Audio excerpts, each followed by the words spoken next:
Good morning, afternoon, or evening, whatever it might be when you're watching this video. I hope this video finds you with happy hearts and joyful spirits, but if not, know that you have the power within you to change it simply because you want to. All you got to do is tweak a little bit that happens right here and a little bit that happens right here, and you can actually have the most magnificent, beautiful, joyous life possible. That doesn't mean that you won't have any difficulties, because difficulties befall all of us. But you can choose to find the good in every moment and become the best version of you possible. You know, all of us have moments of struggle.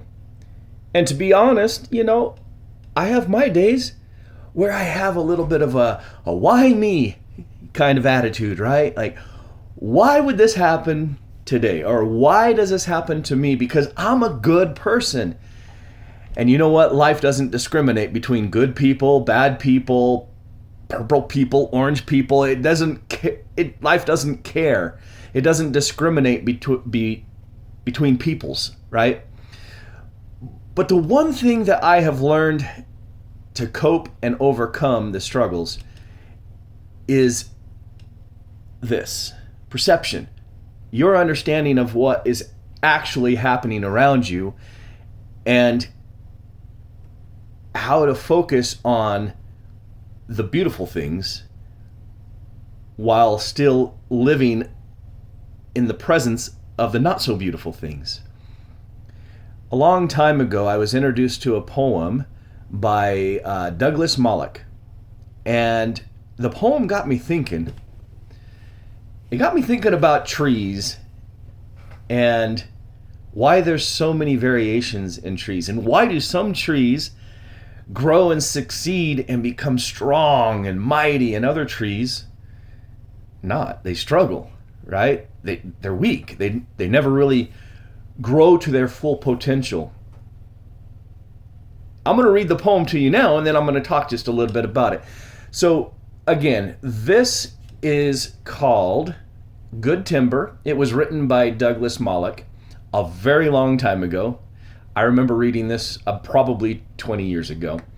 But it says, "The tree that never had to fight for sun and sky and air and light, but stood out in the open plain and always got its share of rain, never became a forest king, but lived and died a scrubby thing.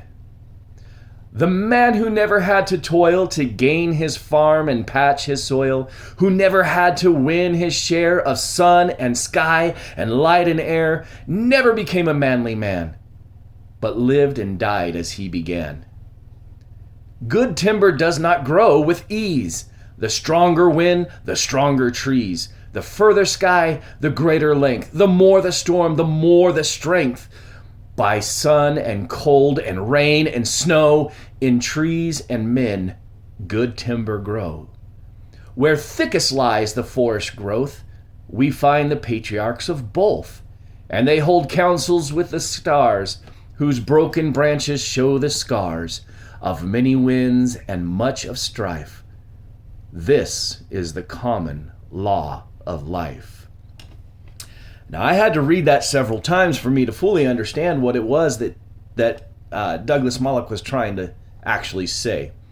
And so I'm going to dissect it just a little bit. Have you ever walked through a forest and you saw these mighty and majestic trees just towering over all of this underbrush? And then you see all these other little trees that are just not looking so healthy. They're just kind of skinny and scrawny. They don't have this huge trunk like those other trees. And you think to yourself, what's the difference? Why does this tree right here look like it's about to fall over? And I could just like push it over and it falls. And this tree is immovable. And it's the struggle. It's the struggle that makes us strong. It's the fight for the open sky. It's the fight for the light. It's the fight for the rain that makes us strong. That makes us a mighty forest king, right? We have to experience adversity in our lives in order for us to strengthen and be able to live to our fullest potential. Now, you see trees sometimes that are just organized, or that are just out in the open, and they don't have any fight or struggle for rain or for sunlight, but they don't grow, they don't flourish, they don't become their best them, and as soon as a strong wind comes by, they blow over.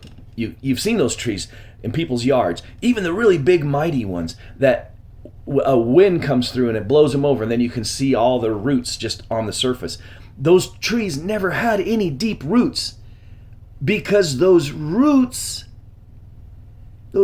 never had to fight for that water. They never had to really go deep into the soil, because the water came too easily. When we have things too easily, we are easily broken. When we have things too easily, we take for granted the things that we really have to struggle for. I guess the point I'm trying to make is, struggle is not necessarily bad. It's actually a good thing. It can strengthen us, it can build us, and it can push us to the next limit. We are limitless. We have no limit as to what we can do in life. We put those own limits on ourselves, or we allow others to put those limits on us. But we have no limit. As human beings, we always have the ability to find a way to do the things that we want to do if we want it bad enough. And that's the rub. You gotta want it. You gotta fight for it. You gotta get in there and be willing to get hurt. That's my thought for the day. I hope you all have a blessed day. And honestly, I hope that your life isn't perfect, because you gotta have that struggle. And you gotta have that struggle with joy and with hope, so that you can have that triumph. All right, that's enough. Bye.